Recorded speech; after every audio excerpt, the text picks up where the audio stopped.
Film की शुरुआत अफगानिस्तान में तालिबानियों द्वारा बुद्ध की एक पुरानी धरोहर को तबाह करने से होती है, जिस वजह से कुछ दिनों बाद उस धरोहर के बचे कुचे अवशेषों को बचाने के लिए दुनिया भर के आर्कियोलॉजिस्ट अफगानिस्तान में इकट्ठा होते हैं, जिनमें भारत की तरफ से आर्यन नाम के आर्कियोलॉजिस्ट आए होते हैं। इसी के साथ पाकिस्तान का एक रिसर्चर बिलावल भी होता है। अब यहाँ आर्यन एक पुराना बॉक्स जमीन के नीचे से खोज निकालता है, जिसमें 7th सेंचुरी के एक हिंदू राजा के समय के सिक्के और बाकी कीमती चीजें थी। लेकिन उस वक्त वो राजा जिस पार्ट पर रूल करता था वो पाकिस्तान के अंडर आता है। इस वजह से इस खजाने पर पाकिस्तान का हक होगा, जिस बारे में जब आर्यन बिलवाल को बता रहा होता है तभी उन पर तालिबानियों का हमला हो जाता है। इसलिए सभी अपनी जान बचाकर भागने लगते हैं। वहीं बिलावल और आर्यन उस बॉक्स को लेकर गुफा की तरफ भाग रहे थे, जहां गिरते पड़ते पहुंचने पर उन्हें बुद्धा का एक दूसरा स्टैचू मिलता है, जो कि इनकी दूसरी खोज थी। अब क्योंकि आर्यन ने पाकिस्तान के इस प्राचीन खजाने को बचाने के लिए अपनी जान की बाजी लगा दी थी, इसलिए पाकिस्तान इंडिया को इस खजाने का आधा हिस्सा देने को राजी हो जाती है। अब इसी कॉन्फ्रेंस में आर्यन मीडिया से बताता है कि वो किसी भी ऐसी चीज पर विश्वास नहीं करता जिसके होने का कोई भी साइंटिफिक प्रूफ हो ही ना, और उसकी इस बात से मीडिया आर्यन को सबके सामने एक नास्तिक के रूप में पेश करती है। पर इन सब का उस पर कोई भी फर्क नहीं पड़ता। इसके बाद हम देखते हैं कि आर्यन की एक बीवी है जिसका नाम गायत्री होता है। इसके बाद हम पुष्पाक शिपिंग कंपनी के ओनर इंद्रकांत को देखते हैं, जो कि गवर्नमेंट के साथ मिलकर एक प्रोजेक्ट पर काम कर रहे थे, जिसमें राम सेतु को तोड़कर एक शिपिंग कैनन बनाया जा रहा था। अब क्योंकि राम सेतु श्री राम के द्वारा बनाया गया था, इसलिए लोग इसे तोड़े जाने के विरोध में थे। साथ ही राम सुरेकेशा कमेटी ने इसके खिलाफ कोर्ट में एक पिटीशन भी डाल दी थी, जिसके तहत गवर्नमेंट को एक रिपोर्ट सबमिट करनी थी। इसलिए आर्यन को इस फाइनल रिपोर्ट को बनाने के लिए हायर किया जाता है। अब क्योंकि आर्यन खुद को एक नास्तिक मानता था, इसलिए उसने इस रिपोर्ट को बनाकर तुरंत सबमिट कर दिया, जिसमें उसने लिखा था कि रामायण कोई इतिहास नहीं बल्कि एक महाकाव्य है। यानी कि एक तरह से उसने श्री राम के अस्तित्व पर ही सवाल उठा दिया था। इसलिए जनता का गुस्सा उसके खिलाफ और भड़क उठता है और सुप्रीम कोर्ट गवर्नमेंट को ऑर्डर देती है कि वो जल्द से जल्द इस बात का साइंटिफिक प्रूफ लाए, जिससे यह बात साबित हो सके कि राम सेतु कोई मैन मेड नहीं बल्कि नेचर मेड स्ट्रक्चर है। साथ ही गवर्नमेंट आर्यन को भी कुछ दिनों के लिए सस्पेंड कर देती है, जिस दौरान इंद्रकांत उसके सामने रामेश्वरम जाकर राम सेतु की रिसर्च करने को कहता है, ताकि इससे यह साबित हो सके कि यह स्ट्रक्चर मैन मेड नहीं है। इसलिए वो अगले दिन ही रामेश्वरम के लिए निकल जाता है, जहां पहुंचकर उसकी मुलाकात प्रोजेक्ट हेड बाली से होती है, जो कि आर्यन को अपनी शिप में बनी लैब में ले जाता है, जहां आर्यन की मुलाकात डॉक्टर सैंड्रा गैब्रियल और डॉक्टर चंद्रा से होती है, जो कि इस रिसर्च में आर्यन की हेल्प करने वाले थे। यहाँ आर्यन सभी से बताता है कि महर्षि वाल्मीकि ने रामायण में कई जगह तारों और नक्षत्रों की पोजीशन को मेंशन किया हुआ है, जिससे हमें पता चलता है कि श्री राम का जन्म करीब 7000 साल पहले हुआ था। इसलिए उन्होंने बस ये साबित करना है कि राम सेतु से मिले फॉसिल्स उससे या तो पुराने हैं या फिर नए हैं। आर्यन ने बाली से एक ऐसे सूट की डिमांड की थी जिसकी मदद से वो पानी के अंदर कितनी भी गहराई में जाकर कितनी भी देर रह सके। इसलिए वो इस सूट में बैठकर पानी के अंदर जाता है, जहां वो राम सेतु के कुछ फॉसिल्स अपने साथ ले आता है, जो कि पानी से करीब 6 फीट नीचे थे। और जब डॉक्टर चंद्रा उस फॉसिल की कार्बन डेटिंग करते हैं तो उससे उन्हें पता चलता है कि ये फॉसिल करीब 18,000 साल पुराने हैं।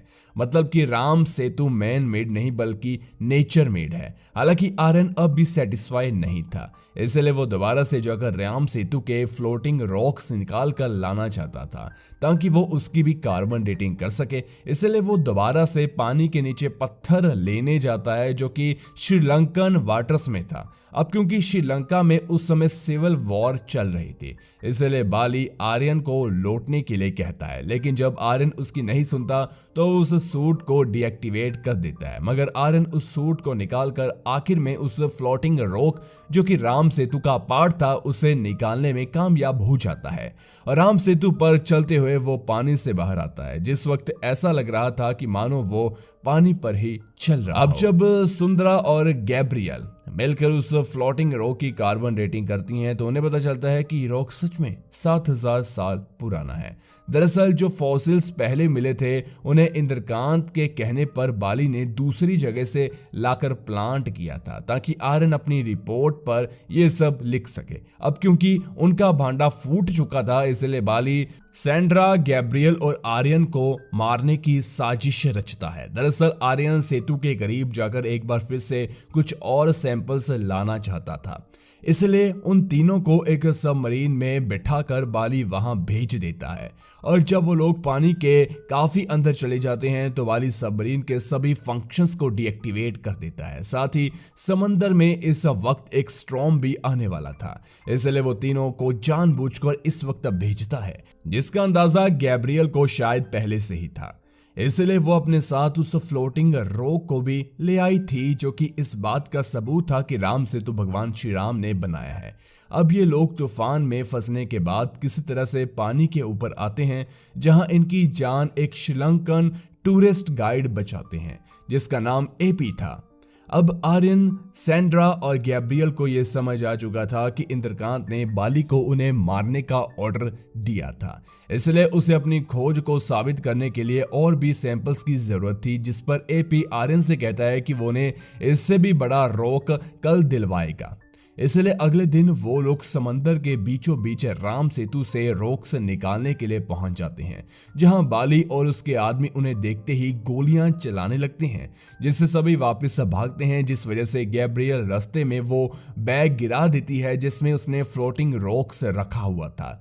इसी वक्त उन्हें लेने के लिए वहां एक आर्मी हेलीकॉप्टर भी आ जाता है, जिसमें चढ़ते ही बाली की एक गोली गैब्रियल को लग जाती है, जिससे वो वहीं पर मारी जाती है।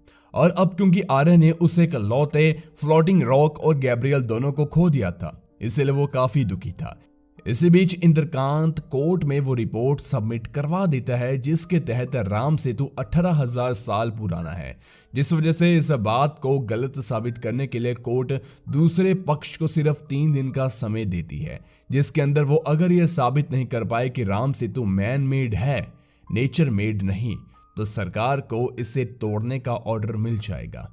इधर आर्यन जब गायत्री को कॉल करता है तो वो भी उसे कोर्ट के इस फैसले के बारे में बताती है, जिससे आर्यन की मुश्किल और भी बढ़ चुकी थी। लेकिन तभी उसे वहां रावण की पूजा होते हुए दिखती है और उसके दिमाग में आइडिया आता है कि वो श्रीलंका में, जहां राम के सबूत तो नहीं लेकिन रावण के सबूत जरूर मौजूद होंगे, और क्योंकि दोनों एक ही काल में एक साथ एग्जिस्ट करते थे तो रावण के अस्तित्व को साबित करने की वजह से राम का भी अस्तित्व साबित हो जाएगा। इसके लिए आर्यन रावण की लंका ढूंढने की सोचता है, जिस बारे में एपी उसे बताता है कि वो उसे एक ऐसे आदमी से मिलवा सकता है जिसके पास रावण की लंका से रिलेटेड करीब 400 साल पुरानी मनुस्क्रिप्ट मौजूद है। इसलिए वो सभी उस आदमी से मिलने जाते हैं, जहां मनुस्क्रिप्ट से आर्यन को पता चलता है कि अशोक वतिका से एक सुरंग के जरिए रावण की लंका में दाखिल हुआ जा सकता है।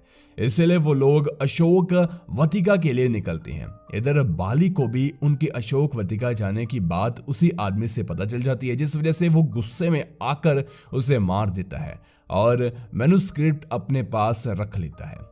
इधर एपी की मदद से सैंड्रा और आर्यन उस मैप को डिकोड करते हैं तो उन्हें पता चलता है कि सुरंग का रास्ता रावण फॉल्स से होते हुए पानी के अंदर से जाता है।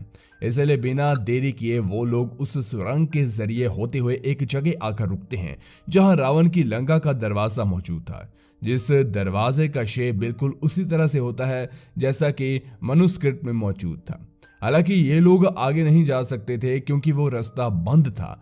इसलिए आर्यन एपी के कहने पर बाई तरफ की सुरंग में जाता है, क्योंकि एपी के मुताबिक ये रास्ता उन्हें श्रीपादा पर्वत ले जाएगा, जिसे रामायण में त्रिकूट पर्वत भी कहा गया है, जहां से रावण के सोने की लंका भी दिखाई पड़ती है।